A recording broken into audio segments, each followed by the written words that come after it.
Programme में एक बार फिर खुश आमदीद। बात हो रही थी पाकिस्तान पीपल्स पार्टी मुस्लिम लीग नून का इत्तेहाद, ये फितरी इत्तेहाद है या गैर फितरी है। माजी तो आपने देखा, जो हमने इनकी पुरानी बातें आपको सुनवाई, ये सब लोगों को पता है। शायद यही वजह है कि उस तरह का ट्रस्ट भी बहाल नहीं हो सका अब तक। फहमिदा गुफ्तगू आपने सुनी डॉक्टर साहब की भी, और साउंड बाइट्स भी आपने सुने जो माजी में ये होता रहा।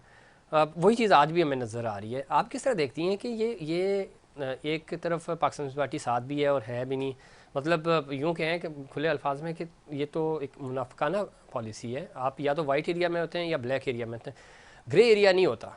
तो ग्रे में क्यों रहना चाहती है पाकिस्तान पीपल्स पार्टी?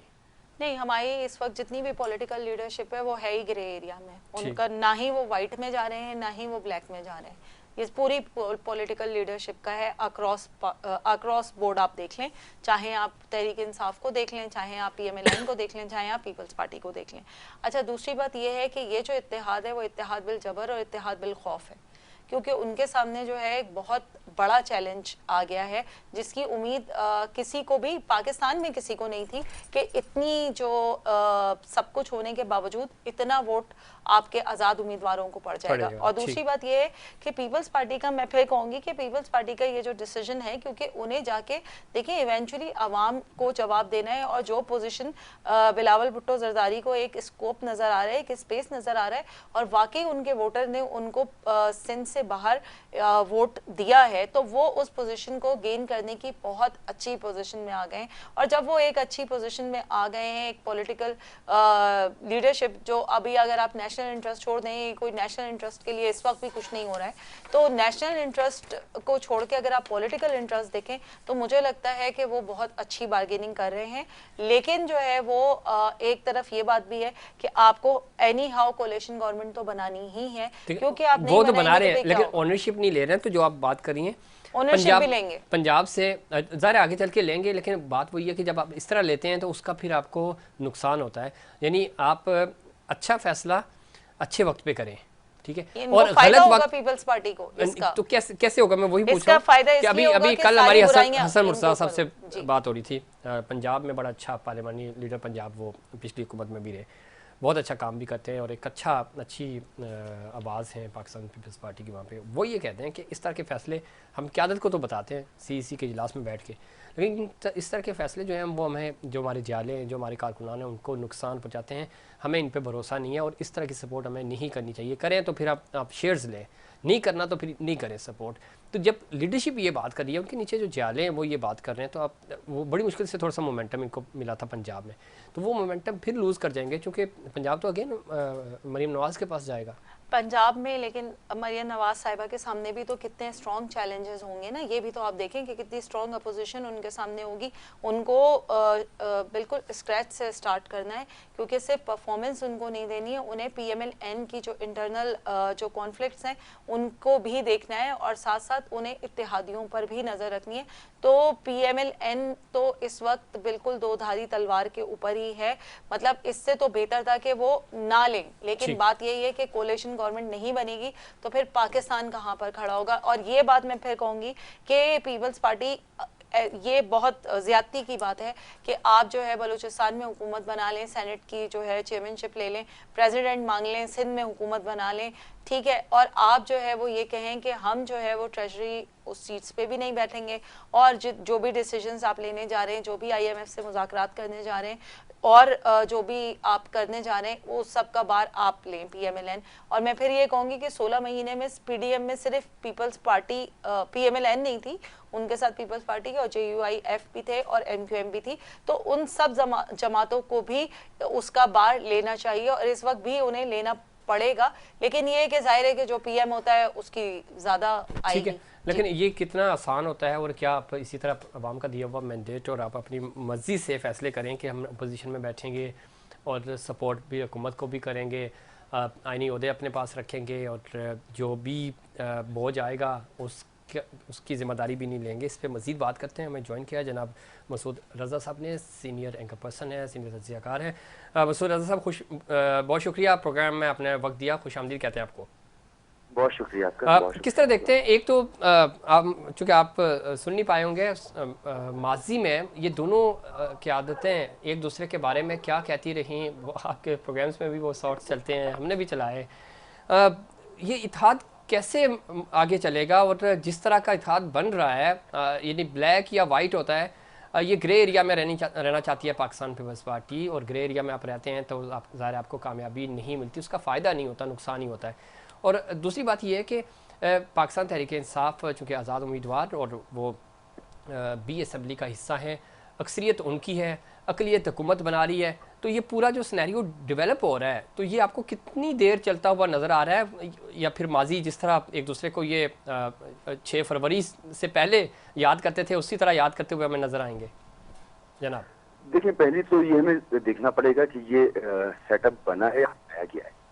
अगर हम इस नतीजे में पहुंच जाए कि सेटअप बनाया गया है, तो जब जिसने बनाया है वो जब तक चाहेगा इसको चलाएगा, इस सेटअप को। मैं पहले भी कहता था और अभी भी कह रहा हूँ कि ये तमाम पार्टीज जो हैं, इन्होंने अपना अपना जो स्पेस है वो खुद कम किया है, और आप आने वाले वक्तों में देखेंगे कि स्पेस मजीद कम होता आपको नजर आएगा।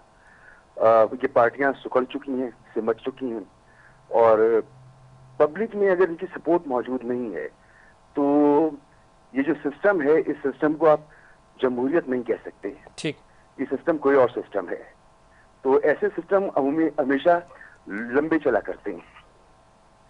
तो मुझे ये नहीं लगता कि जब तक चाहा नहीं जाए इस सिस्टम को कोई डिरेल कर पाएगा। ठीक है, लेकिन आपने देखा 16 महीने की जो हुकूमत थी और अभी जिस तरह की ये हुकूमत बनने जा रही है, ये तो उससे भी कमज़ोर हुकूमत है। पाकिस्तान तहरीक इंसाफ के पास भी उस तरह की अक्सरियत नहीं थी, बड़ी मुश्किल से नंबर मैनेज किए हुए थे, और जब तहरीक एतमाद आई, चाहे कराची या बलूचिस्तान की हम बात करते हैं, जैसी आवाज़ लगना शुरू हुई तो पाकिस्तान तहरीक इंसाफ नहीं रोक पाई इस इत्तेहाद को। तो इतनी कमज़ोर पोजीशन, तो ये कंटिन्यू हो कैसे पाएगा? और जो आप आवाम की बात कर रहे हैं, अवामी रेफरेंडम तो सबके सामने है, उसको तो अब मज़ीद नहीं छुपाया जा सकता, और अवाम की बैसाखी तो एटलीस्ट इस सेटअप के साथ नहीं है जो सेटअप हमें नज़र आ रहा है। देखिए, जो हो चुका है वो हो चुका है, और वो सबके सामने है, और माजी में भी ये जो इसी तरह से होता रहा है। अब जो आप ये बात कह रहे हैं कि ये सेटअप चलेगा कैसे, तो ये सेटअप वैसे ही चलेगा जैसे 16 महीने की हुकूमत चली। हुकूमत में बैठने वाले भी नहीं चाहते थे कि हुकूमत में रहें, वो इलेक्शन की तरफ जाना चाहते थे, लेकिन हुकूमत चल रही थी। पाकिस्तान में हुकूमतें एक एक वोट से चला करती हैं, और जो ना चलने वाली हुकूमत हो तो वो 2/3 मेजोरिटी के साथ भी नहीं चलती। तो अक्सरियत में रहना और अक्सरियत को कायम रखना बहुत दूर की बात है।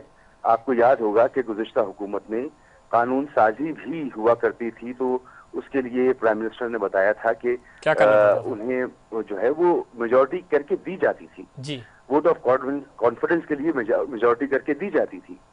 तो इसी तरह से हमारा पार्लियामानी निज़ाम जो है वो चल रहा है, और अफसोस की बात है कि इसी तरह से चलता रहेगा। बदकिस्मती ये है। नजर आ रहा है। मसूद, आप लाइन पे रहे। राना मोहम्मद अरशद साहब ने हमें ज्वाइन किया है, सीनियर रहनुमा है मुस्लिम लीग नून के। राना साहब खुशामदीद कहते हैं आपको भी शो में। जी, thank you very much. Masood Raza साहब हमारे साथ मौजूद हैं, और फहमिदा यूसुफी कराची स्टूडियो में सीनियर साफ़ी हैं, वो हमारे साथ मौजूद हैं। राना साहब, जिस तरह मसूद भी बात कर रहे थे और हम सब यही बात कर रहे हैं कि आपने अपने हाथ बांध के मिस्टर सिस्टम के हवाले कर दिए हैं, और कंप्रोमाइज आप हुकूमतें ले रहे हैं, हुकूमतें बना रहे हैं। जो जितने भी पॉलिटिकल स्टेक होल्डर्स हैं वो अपने साथ खुद ज़्यादतियाँ करते हैं, बाद में उनको इस चीज़ का एहसास भी होता है। और रात को जो प्रेस कॉन्फ्रेंस हुई उसमें हमें ये चीज़ें नज़र भी आई, जब सवालात होते हैं टॉप लीडरशिप से तो वो इस चीज़ को मानने को भी तैयार नहीं है, लेकिन बैकडोर सब की मुलाकातें कहाँ हो रही होती हैं और कैसे सेटअप बनाए जाते हैं, ये भी हकीकत है। तो ये इस तर्ज पे आप मज़ीद कैसे आगे बढ़ेंगे? और इस चीज़ का मुजाहरा हमने देख भी लिया, जो 8 फरवरी के इंतखाबात हुए उसमें अवाम ने क्या फ़ैसला दिया, अवाम का क्या रेफरेंडम था। तो पॉलिटिकली आप नहीं समझते कि अगर इसी तरह की हुकूमतें और इसी तरह की चीज़ें लीं आपने, तो मज़ीद सुकड़ते जाएंगे, जिस तरह मसूद कह रहे थे?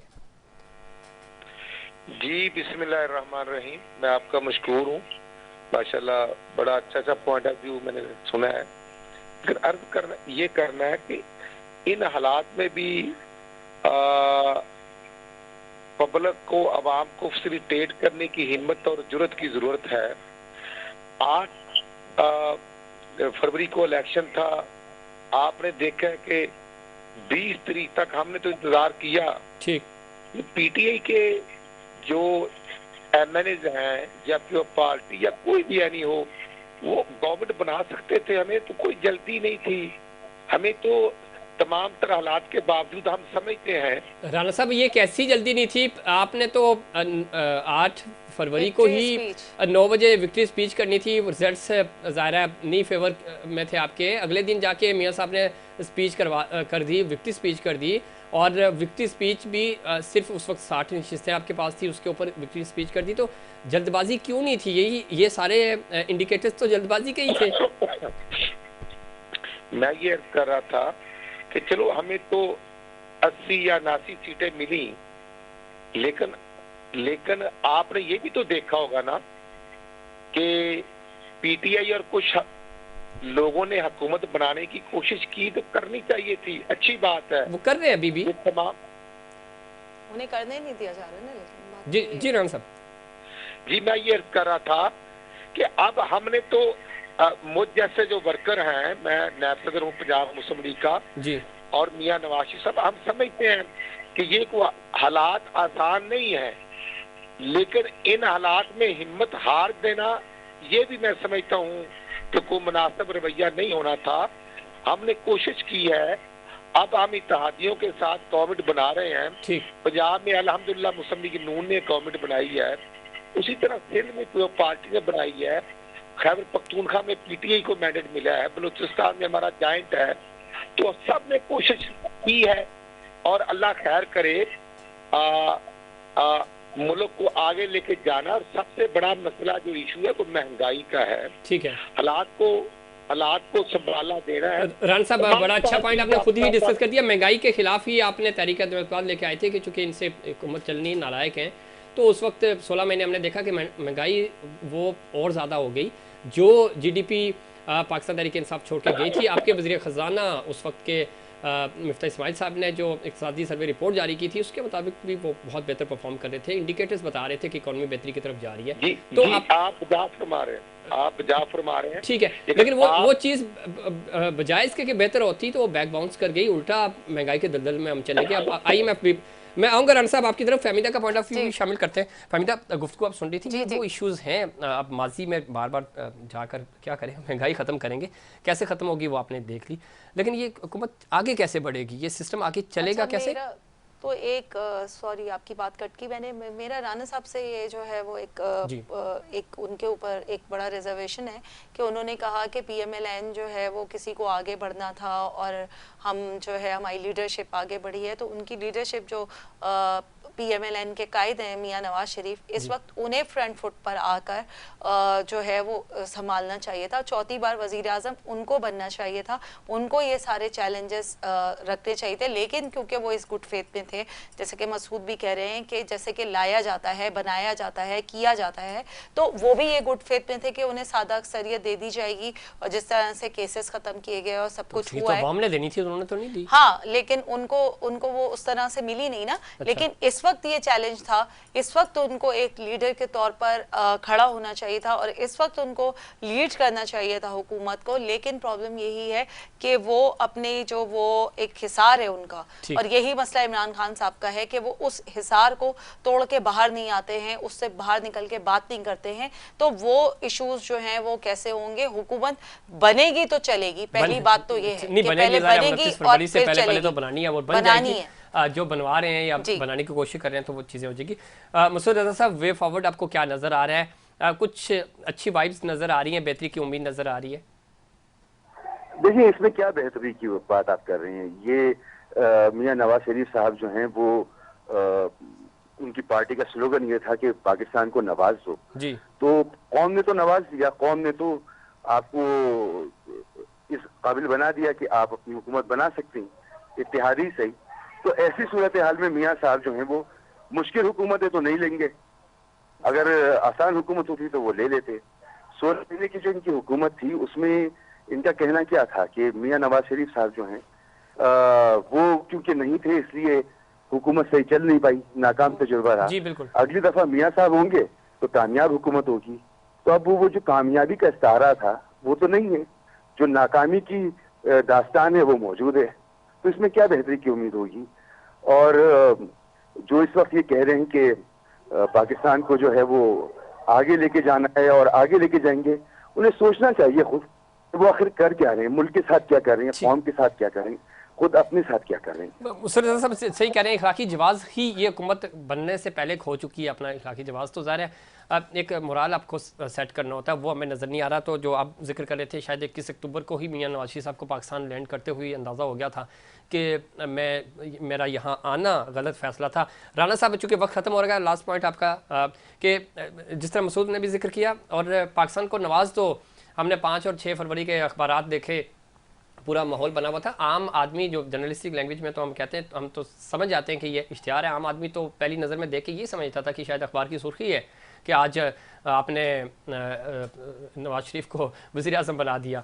तो ये सब कुछ करने के बावजूद मियाँ साहब ने पूरे 4 सूबों को टच भी नहीं किया। सिंध में तो वो आए ही नहीं है, बलूचिस्तान में उन्होंने विज़िट किया है, वहाँ पे कोई जलसा नहीं किया। केपी में वो अपने हल्के में हज़ारा डिवीज़न में गए, पेशावर वो वहाँ पे भी नहीं गए। तो क्या वजह थी कि वो उन्होंने 4 सूबों को, प्राइम मिनिस्टर तो बंदा 4 सूबों का है ना, तो वो मोटिवेशन ही नज़र नहीं आई, वो एटीट्यूड ही नज़र नहीं आया कि पहले ही आपको एहसास हो गया था कि इस दफ़ा भी फंस गया।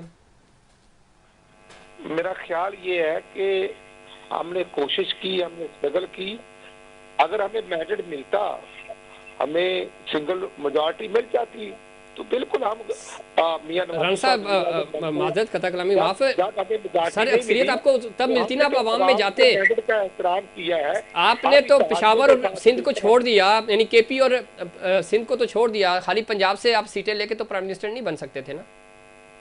नहीं, मेरा ख्याल ये है कि हमने कब कहा था कि सिंध से हमें इतनी सीटें मिलेंगी। हमें तो पंजाब, बलूचिस्तान और खैबर पख्तूनख्वा से उम्मीद थी, हमने कोशिश की। और इशू ये है कि अगर राणा सनाउल्लाह खान साहब हार जाते हैं, पीटीआई जीतती है, तो वो कहते हैं कि हमारी परफॉर्मेंस है, और जहां से पीटीआई हारती है वहां हार मानने को तैयार नहीं है। ये मैं समझता हूँ कि जमहूरियत का हुस्न है।